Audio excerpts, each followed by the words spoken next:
Hello, my dear viewers. This amazing story will be very instructive for you. It is very interesting and beautiful. I wish you enjoy watching it. It happened on New Year's Eve in a small town in our country. There was an ordinary hospital with all its departments. It was a one-story red brick building with windows painted thickly with white paint on the inside. In one of the morgue rooms, which served as both check room and dining room, 4 men were sitting and arguing loudly about something. "Yeah, they're all bullshit," said Michael, waving his hand. "Don't know what to gossip about no more. The same story that's been disproved 1,000 times. Twisting and turning, not even bothering to change any of the details. And there are fools who continue to believe it. I am simply amazed at them. Why do they have to lie?" Donald was indignant. There are a lot of such cases in the literature. Truth from fiction, of course, is sometimes difficult to distinguish. But who really wants to, he would get the right answers. Just dead people come back to life in the morgue. Michael continued to persist, laughing and looking for support among the other men sitting around the table in the break room. "Show it to me. You know, I've looked, and I can't find one. I'm telling you, one. Here was one in 2014 where a certain Walter Williams died at the age of 78 and only woke up in the morgue when they started preparing him for embalming. And just like that, he was resurrected." Michael laughed. "Yeah, just like that." A similar case was witnessed in Clark, who was 80 years old. Also just woke up in the morgue. I can think of a lot more, and that's not to mention those who got up at their funeral right out of the coffin. Wow, what's with all the excitement? I see you're quite the fan of these stories. You even remember their names. Watch less TV and read less on the internet. It's garbage. There's even a term for it. It's called Lazarus Syndrome. And serious scientists have kept statistics of such resurrections since 1982. Up to now, there have been 65 such cases, and 22 of the resurrected managed to survive. Bullshit. Michael continued to deny it. We know these scientists and statistics invented by journalists. Suppose even someone woke up one day in the morgue. But how long can the brain live without sufficient oxygen until the deceased himself regrets that he did not die? Because the rest of his life will have to spend as a vegetable. And it's only in the movies that they come to life and immediately start running and thinking. And normal people, on the contrary, faint as soon as they see them. I don't agree. Donald objected again. The record time after which a person pronounced dead came back to life was 17 hours. Of course, the consciousness of the resurrected person will still be quite with the deceased for a long time. It is unlikely that he will be able to draw a clear line between the reality in which he found himself and the memory of having recently died. Probably everything will seem like a kind of dream to him. I don't argue with that. In movies, they exaggerate a little. But it's art. It's hyperbole. You have to understand that and take it into account. Come on, Michael, cut it out. Donald concluded with a frown. All you have to do is write a book on me and don't tell me rumors. I read the news a week ago, and Harry stood up for Michael. The oldest in their company. In a morgue in Turkey, they installed motion sensors in the refrigerators in case a corpse lives, which by mistake was put into the refrigerator. Here's another one. Michael sighed heavily. You've had more practice in medicine than I've ever lived. Tell me, have you had such cases or not? Or maybe your colleagues that you know well. Your father was a doctor too, right? Well, let's just say I didn't even have a father. I've never heard anything like that either. But I'll tell you what, it's like professional pilots and astronauts. Many of them have seen UFOs, but few have spoken openly about it. Because if you tell someone, and if it comes to the head, then the person will be written off at once due to mental disorder. I myself would not tell anyone. If this happened to me, they would think I was crazy. Yes, to the doctor who mistakenly declared a person dead. They could be sued for that. Especially if the patient woke up and 20 minutes later he was back on his feet. And the possibility of such an outcome is quite high. It's better to keep such cases a secret. My friend is a pathologist at the regional center. So he told me a story recently that they received a separate camera in Department 36, just from Turkey. Of course, there were no sensors. But there were pedals in the wards, the purpose of which they could not understand for a long time. And the manual was only in Turkish. They could barely figure it out. It turned out that there was a pedal to open the sections from the inside. Can you imagine why a dead man would want that? Yes, I can. Donald came to life again. It was mentioned in the article about the pedals, too. They wouldn't do it for nothing. Oh, come on, Michael waved his hand again and got up from the table. I'm gonna go. I still have to go to the mall. It's after 9. 0. I'm gonna look for some skates. Happy holidays to you all. I'll see you all later. I hope everyone makes it. Yeah, Jacob shook his head. After the new year, as usual, there will be work to do. The dead will be sprinkled in like the fall. I gotta go too. Bye, guys. Happy New Year. As Jacob and Michael left the room, Thomas, the morgue attendant who had taken the night shift on New Year's Eve, entered. Greetings, everyone. Hello, Thomas. What are you excited about? He asked, taking off his coat. About the warring corpses, Donald grinned. But we still could not agree about it. You have not had any such cases? No. Thomas sat down at the table. Has anyone else had such an experience? No. It was just a news story and Donald gave a whole lecture. Yeah, with names and statistics. I see. By the way, Thomas is up again. Come on, I want to show you something. The three of them went out into the hallway. Listen up. Thomas held up his index finger. Everyone was silent. Suddenly, the silence slowly filled in from the far corners of the long corridor. A strange humming sound came closer and louder, until clearly in it began to be distinguished the distorted moans of people and the sound of many bare feet slapping the floor. What is it? Quietly, Donald asked. I think the corpses have risen from the dead and are coming to wish us a happy new year. Trying to look frightened, Thomas said. At the exit there was a ringing laugh from Jacob. But you've got a beard. Donald, look, don't be frightened.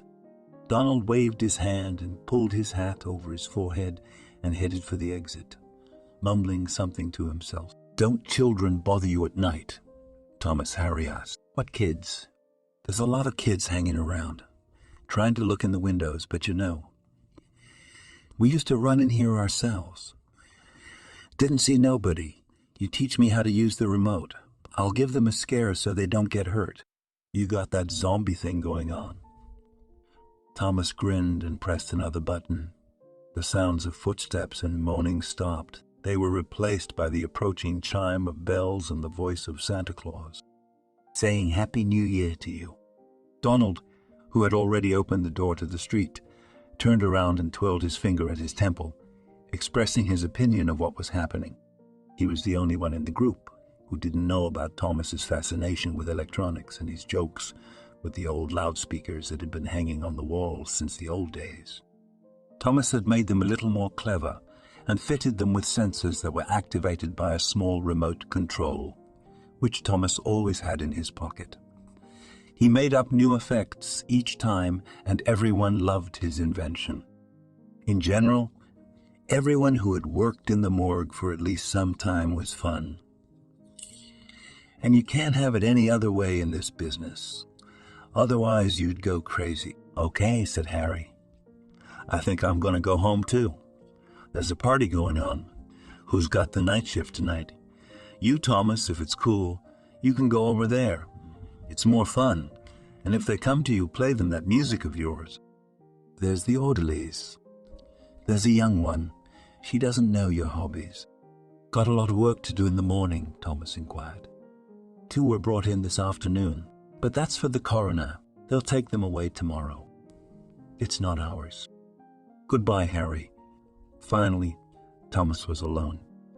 He'd been an orderly in this hospital morgue for 4 years, and he liked it, especially lately. He tried to choose only night shifts, 9:0 p.m. to 9:0 a.m. It was quieter at night. No bosses, not as many dead people coming in as during the day. You could sit quietly with a soldering iron and invent something new. Plus he got paid for the nights, plus more for security. His duties included cleaning the corridors and sections, keeping order in the refrigerator and keeping the temperature there just above zero. It was much harder during the daytime. I had to assist the pathologist, embalming, dressing the deceased, and then I also had to talk to grief, stricken relatives, many of whom did not behave quite adequately due to their mental state. In general, the work was hard, both mentally and physically. Not everyone could handle it. But Thomas was left with no choice when he found himself in a very difficult position, and a good comrade in surgery, the same orderly Jacob, offered him a vacancy in the morgue. Normally, with no references, few people could get into the morgue. It was almost always through someone else's patronage. Physically, Thomas was very strong. This is due to the fact that since childhood and until the age of 20 was engaged in pairs figure skating, constant exercise with a barbell and with a partner to carry on the field and courts, formed a strong skeleton and a strong, enduring musculature. Only one drawback he had in terms of health. He had no left leg. It had been amputated just below the knee 5 years earlier after a car accident in which he barely survived. His whole life was turned upside down that day. He got into figure skating by chance. He and his mother lived in a small room in a hostel, and of course he had no money for such an expensive occupation. His mother drank heavily, but sometimes she cared about her son. One day she took him to see the coach, and he really liked the boy. The coach thought he was promising.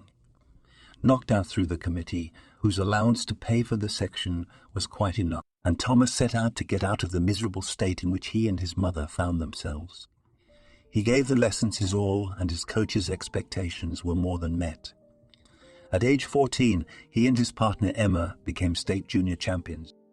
Success followed success after success, until they placed 4th at the U.S. Senior Championships, and there was a chance to qualify for the national team a year later. But 2 disasters happened.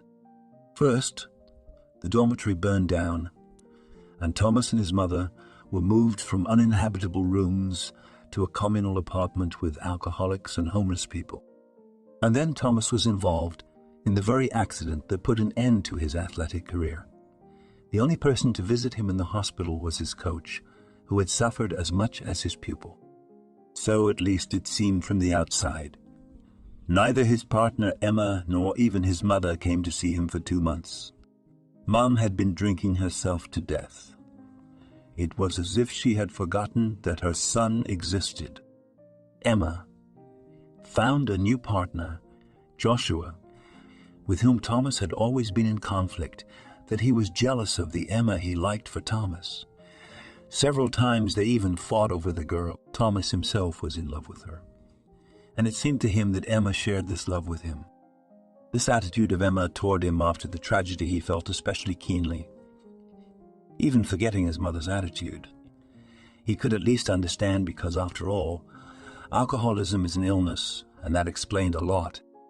But Emma, they had known each other for 5 years, and they had confided in each other the most intimate things that were sometimes difficult even to admit to themselves.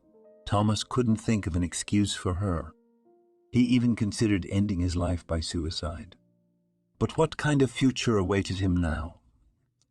A disability pension and endless scandals with his drunken mother.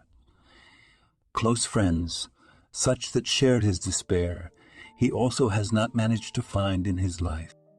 Because training, endless training, after which there was neither energy nor time left for anything. Such was the price of the choice he had made. But by overcoming black thoughts, Thomas was able to set himself a much more noble goal of surviving at all costs, and to spite everyone, and to find another way out of his circumstances. When he returned home from the hospital, he found his mother in a completely insane state. To make matters worse, a roommate also showed up in their room. Thomas's relationship with him did not work out right away. It was as if he was a stranger in his own house. He needed to find a job and rent his own place, which he tried to do. The former coach managed to negotiate with an acquaintance, and he bought Thomas a decent prosthesis without crutches. It was much easier to find a job. His disability pension was barely enough to pay the rent for his apartment and food. I had to borrow money from friends. Finally, I got a job as a sales assistant in a store selling winter sports equipment. Thomas was supposed to know a lot about the items he was selling, especially skates. He was. But this was what prevented him from staying long in the store, as the merchandise was mostly of poor quality.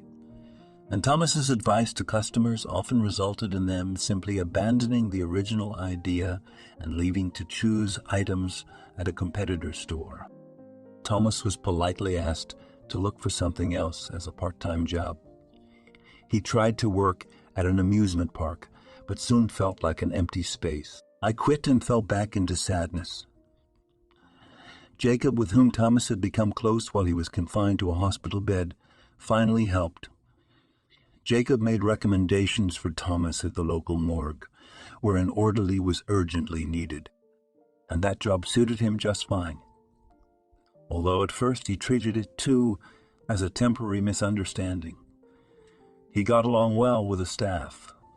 The official salary, plus gifts from relatives of the deceased, allowed him to save up money for his own small house in 3 years. The hardships that followed one after another hardened his character even more than sports once did. Thomas changed, began to look at problems as if from a height and with a decent amount of irony.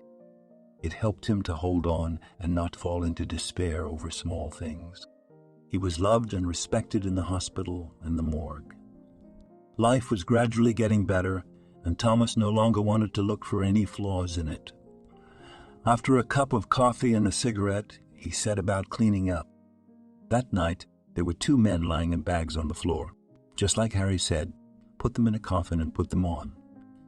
Finished with the refrigerator, Thomas then proceeded down the long hallway in a ring, skirting all the interior apartments. My eyes squinted mercilessly at the end of the cleaning, and my nose was crusty with chemicals, so as not to get bored and fall asleep in the middle of the night. Thomas wasn't bored either. As the cleaning was coming to an end, the doorbell rang, and that could only mean one thing. Someone had not lived long enough for New Year's Eve. Unless, of course, someone came early with a greeting. Thomas opened the door. He did. 2 orderlies and a nurse on duty with a bag containing the deceased's clothes. They rolled in the card with the body. Their mood, despite such unhappy circumstances, was nevertheless quite festive. Apparently, they were already getting ready to celebrate the new year. A nurse in a festive hat held a bottle of champagne in her hand. The orderlies were arguing loudly. Having finished their unsophisticated arguments, they entered the room. So the boys.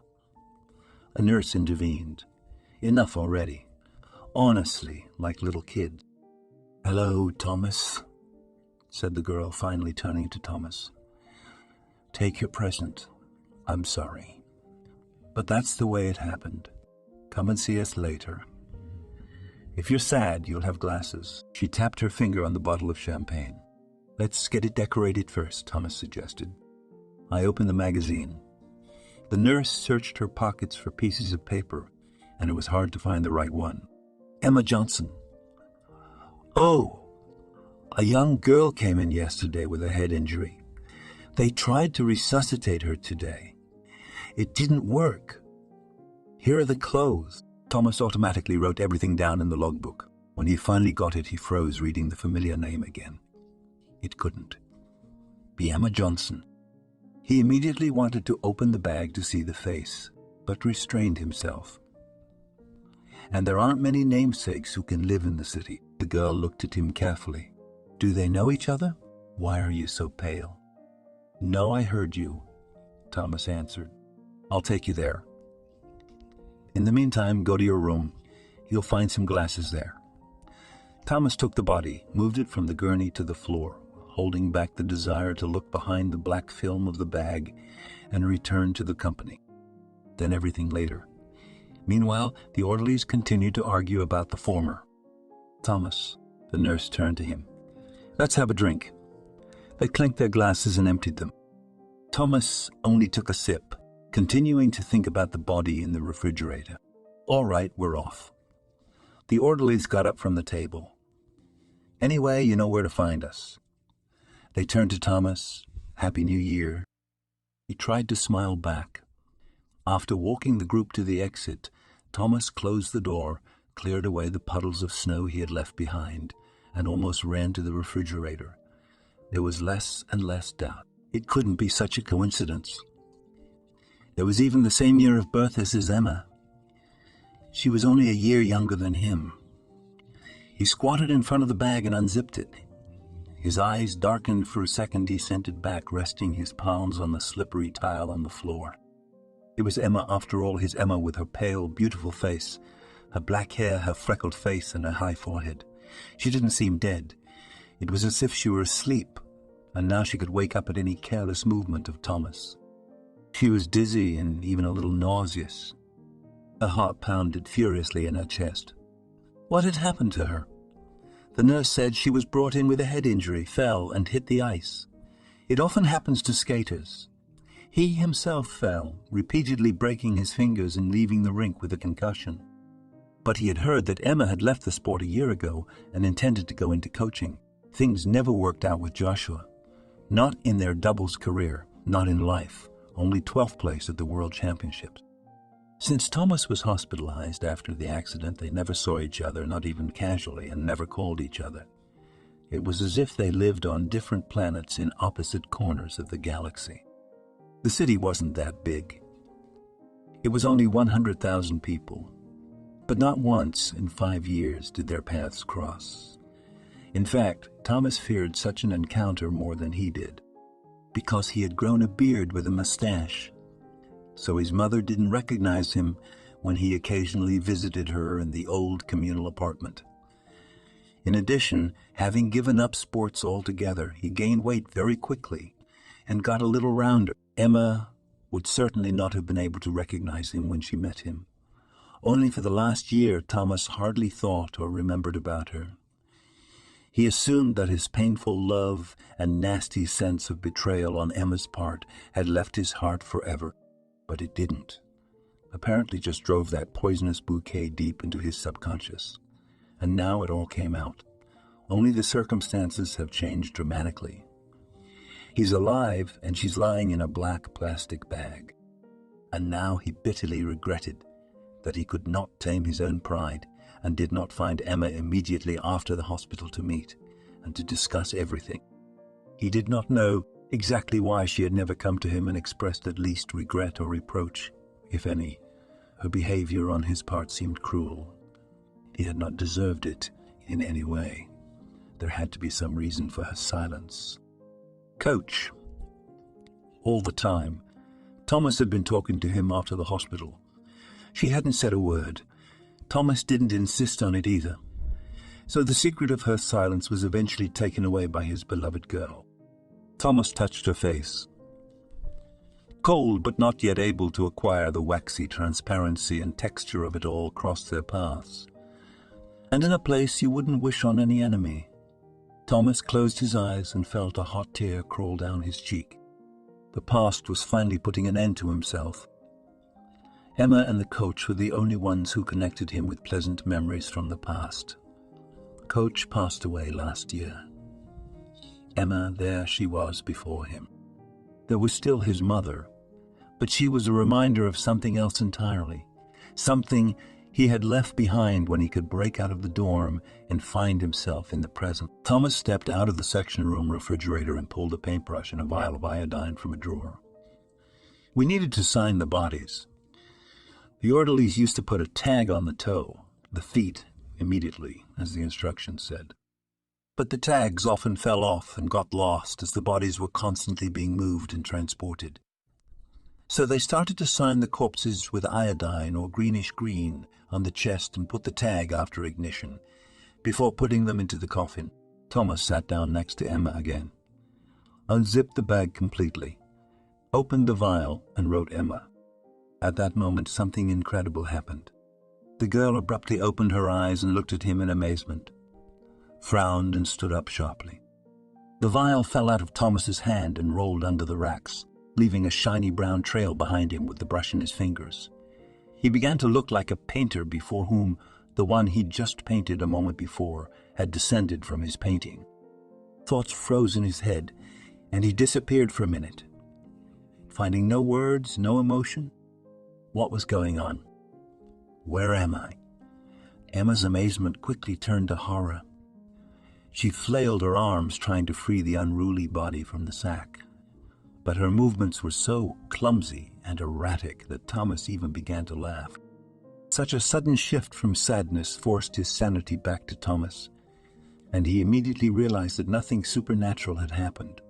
A medical error. It was New Year's Eve, and only perhaps could it somehow be explained medically. But Thomas was not good at scientific medicine.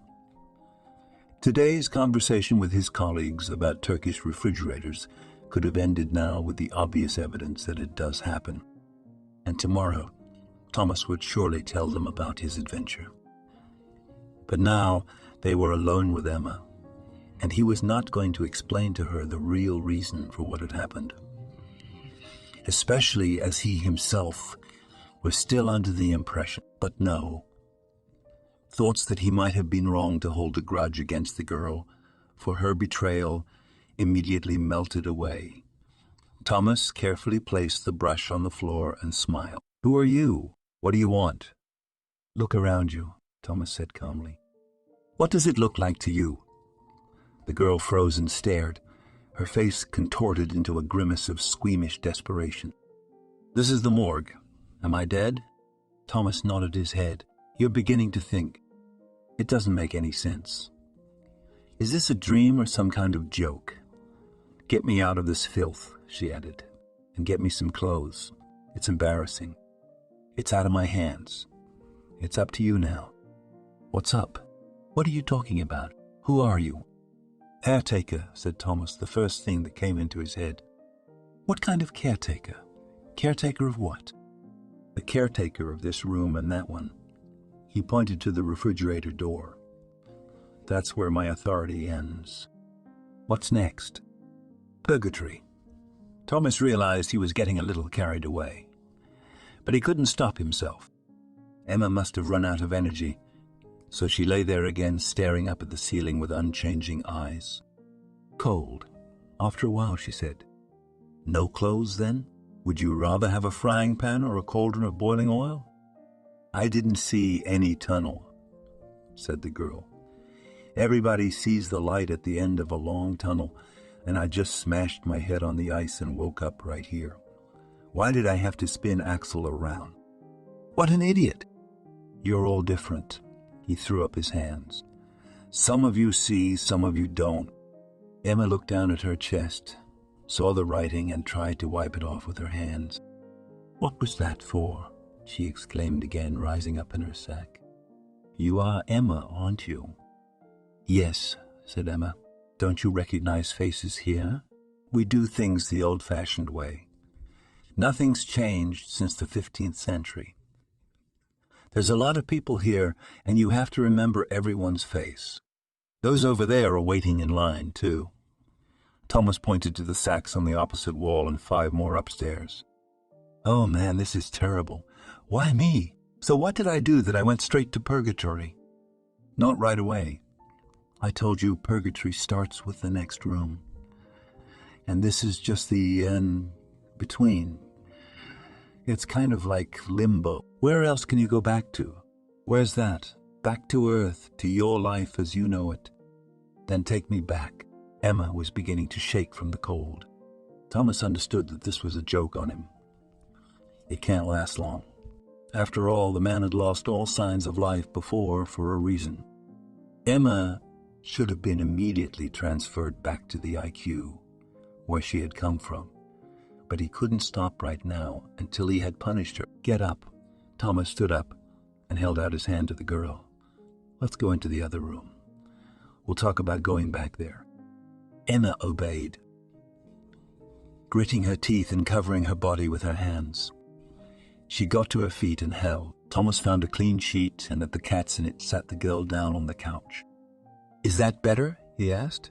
"Better," nodded the girl, stopping her trembling gradually. "My head hurts a lot.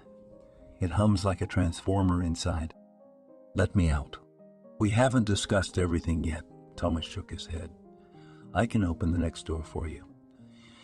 It will be even warmer there.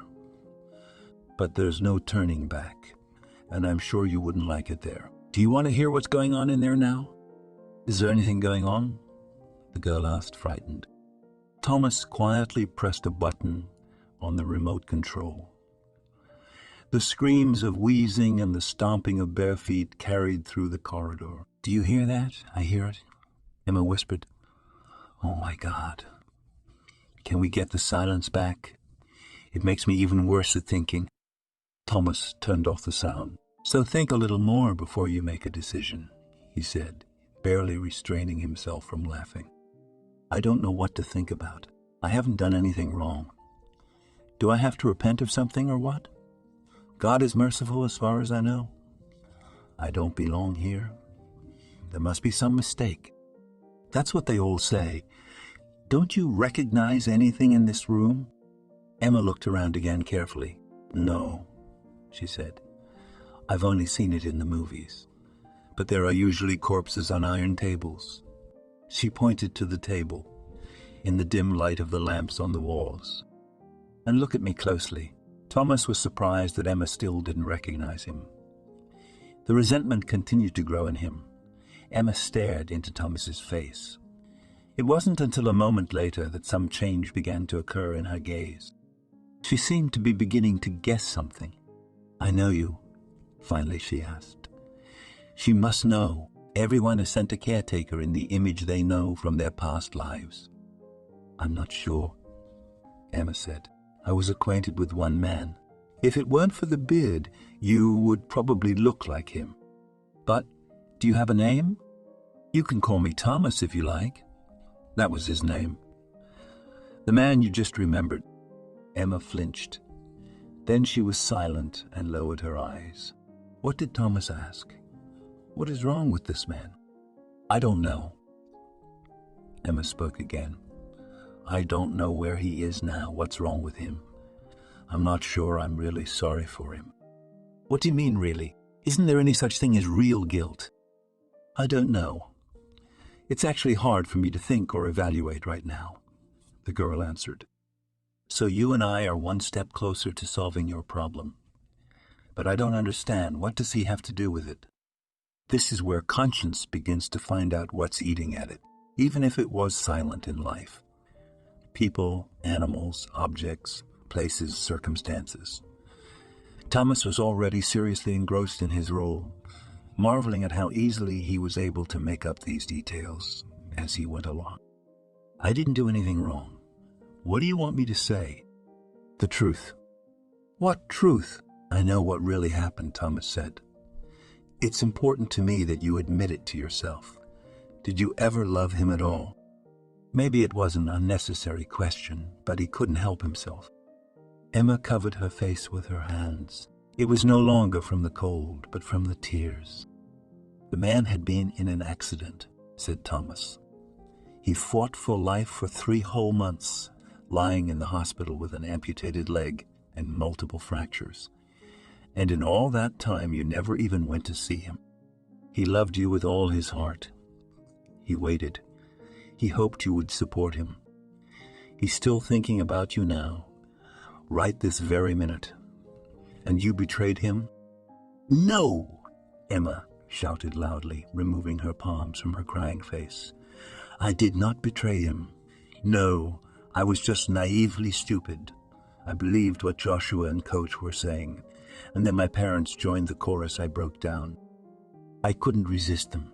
"Okay, Walking over to the girl and touching her hand, Thomas said, "We've taken the most important step yet.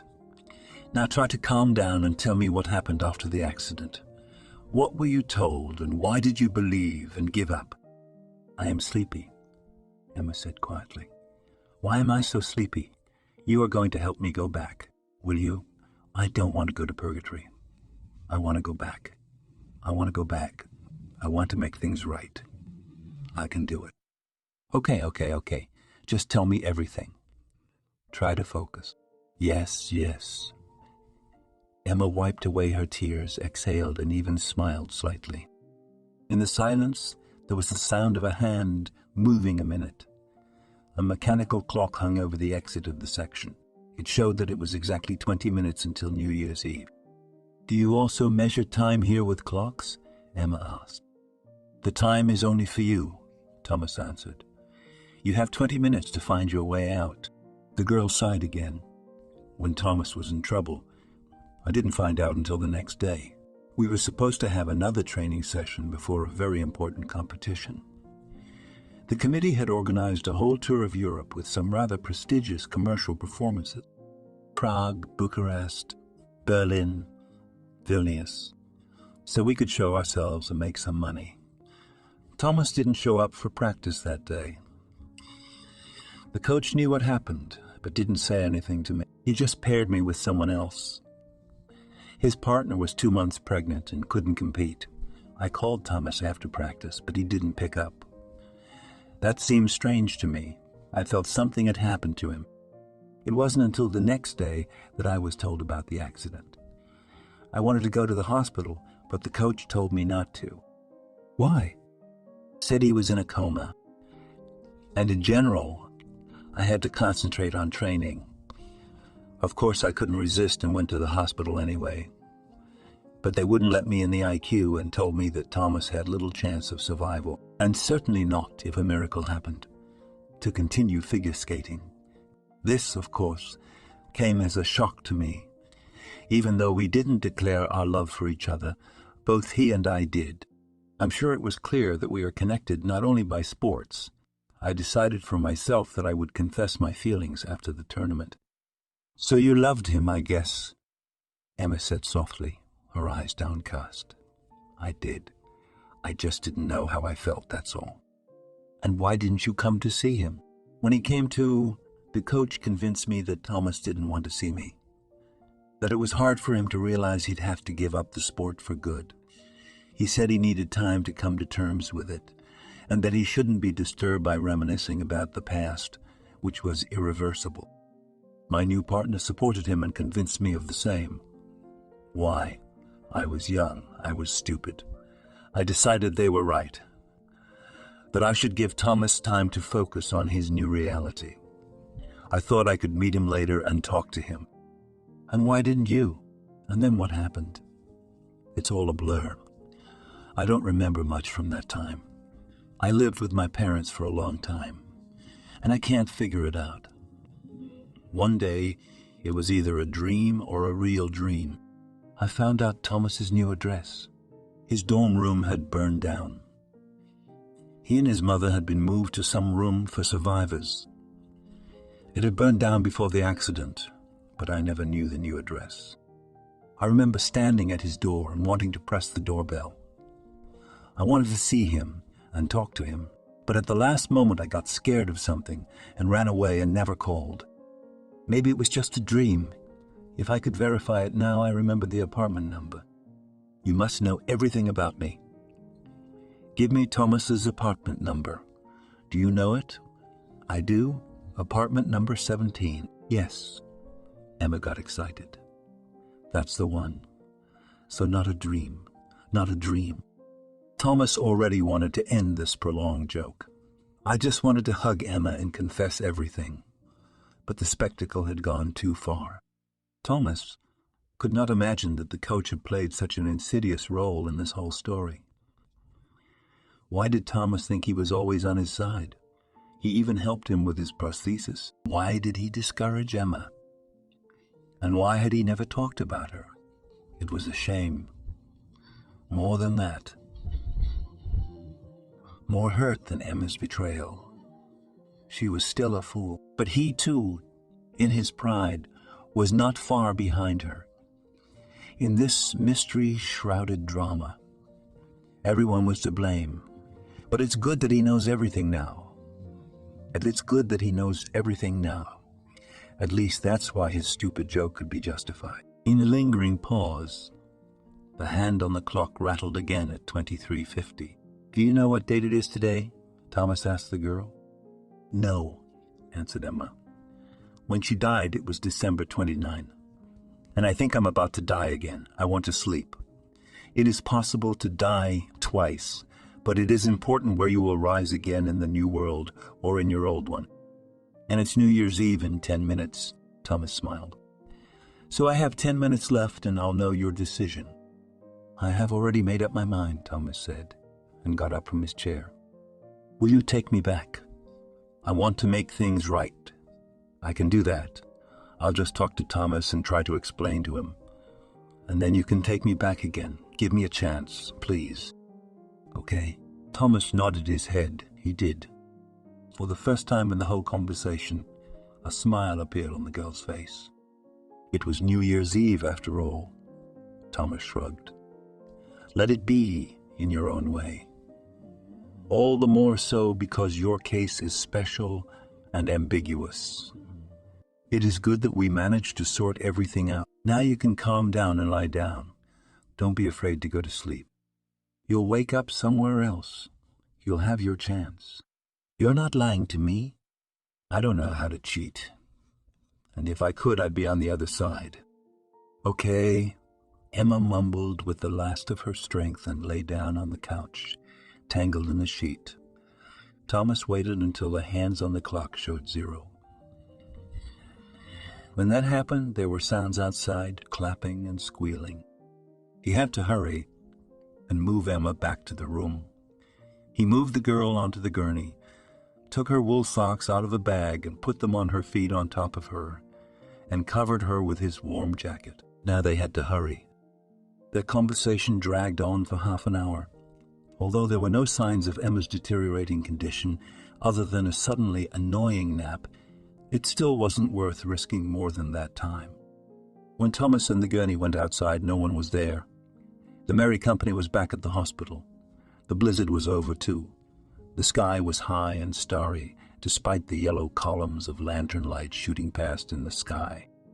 With difficulty and wheels in the snow, Thomas made his way to the entrance to the emergency room and rang the bell. After about 2 minutes, the door was opened by a nurse. She was ruddy. When she saw Thomas with the gurney, she looked at him in surprise. "What's wrong?" "Take back your present," Thomas said. "Alive." "How is that?" "Maybe calmly," objected Thomas, and, rattling the wheels on the tiles at the temple, pushed into the corridor. "Who pronounced death?" Confused, said the nurse. "We tried resuscitation, adrenaline, everything as it should be. It's death, Thomas." "How?" "Let me help you." All the alcohol was out of the nurse in a second. It was noticeable that she was frightened. Her body shuddered in a small chill. Outside the IQ room, the rest of the company met them. Quickly figuring out what had happened, they got to work. They carried Emma to her bed, hooked up the sensors, did everything they needed to do. What was prescribed in such cases. Thomas stood on the sidelines, watching what was happening. When everyone was sure Emma was safe, only the nurse was left with the girl, the youngest of the lot. The others went out into the corridor, each one thinking about something of his own. Thomas put on the jacket he had been given back. He waited silently for questions. "What was that?" asked one of the orderlies. "That's the girl we took to the morgue the other day." "Look, of course I understand that it was all my fault, but I was sober. You saw the readings." "You did." The orderly agreed. "I'm sure there were no reactions. Death in its purest form. She hadn't been unconscious long, after all." The nurse looked at Thomas. "Not long. The brain is in working order. Don't worry." "Did she say anything? Or did she fall asleep right away?" "She talked for about 5 minutes, Thomas answered. The nurse got very worried. She was terrified of responsibility, that she was going to get fired, and she just took out a mortgage on a new house. She won't remember anything, Thomas reassured her. What do you mean she won't remember? The nurse looked at him with hope in her eyes. Of course she will. You never know if he'll be glad she's alive, or if he'll be glad she's alive, or if he'll be furious that we made her a dead man, dragging her through the courts. He won't, Thomas repeated. If she asks about the morgue, tell her she was dreaming. She'll believe it. Don't even doubt it. How can you be so sure? Well, that's what I told her, so she wouldn't be nervous. I told her she was asleep and everything she saw was just her imagination. I guess that's what she'll think when she wakes up. Everyone in the company looked at each other. Silence, Sarit. What about the ledger? Thomas, you've already made an entry there. Don't worry about that, Thomas reassured the nurse. It'll be fine, but I wrote her name on her chest. You make sure you don't leave any marks. Thank you, Thomas, she exclaimed. You're my savior. The first time a dead man in the morgue woke up, said a surprised orderly, and no one to share such a miracle with now. Maybe it always happens. That such things have to be hidden, Willie. Nilly, who would take such responsibility? Nodded Thomas. Well, Happy New Year to you. I'm going out. I have to clean up and get everything in order. You keep me posted. I will, the nurse replied with a smile. And that was the end of the party. New Year's Eve didn't go very well for them this time, just as Thomas had anticipated. Emma came to her senses and mistook the night before New Year's Eve for a dream. But not exactly a dream, but more of a real post-mortem experience. On the first day, as the nurse later recounted, she cautiously tried to hint at a foreign conversation with a certain caretaker. The nurse thought it was already an afterthought. Emma assured her that she had not left the room. The other witnesses to what had happened, as agreed, remained silent. A week later, Emma was discharged home. No one, including the head doctor, had figured it out, and everyone breathed a sigh of relief. Thomas now knew everything about why Emma had not visited him in the hospital, and how she had been feeling all this time. If he'd known that before, he wouldn't have been hiding behind his beard and holding a grudge against himself. He shaved off his beard, took a vacation from work, and wandered around the city, hoping to accidentally bump into Emma in some alleyway or store. But in 10 days he had never run into her. Suppose, he thought, even if I did meet her, what would I say? I'm sorry, my love, that I made such a cruel joke to you in the morgue, or don't say anything about it at all. But that wouldn't be fair. Though, yes, it is stupid. But after all, she was stupid 5 years ago, and now we're kind of even. But no matter how much he talked himself into it, it still disgusted him. Now he remembered only the best things that had bound him to Emma, forgetting what had happened since the accident. The pain was going away slowly. The darkness in his heart didn't want to give up. Then one evening the bell rang at his apartment. Thomas opened the door and froze in surprise.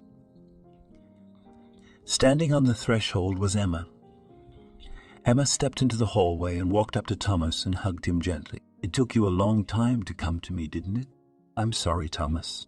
I know what you think of me. But if you want me to, I can explain. You don't have to. He stroked her hair. I can guess and I can understand. But you too forgive me for my pride. I was angry with you, but it's gone. It's over. Everything is different now. And they never parted and never asked each other any more unnecessary questions. Even when Emma found out that Thomas worked as an orderly in the morgue, she didn't dare tell him what had happened to her in the hospital. Did she guess that it was just a joke on Thomas's part? Or did she continue to believe in her amazing dream, even though it was scary in content? No one would ever know. Thomas didn't have the guts to tell either. Emma was afraid of losing the happiness that had suddenly fallen upon him, And he himself was beginning to believe that maybe there really was a keeper at the edge of worlds, giving some people a chance to make amends. And if so, he would only answer to him for his strange joke. But not now. Not here. Not in this reality, and not with this woman he truly loved. With all his being,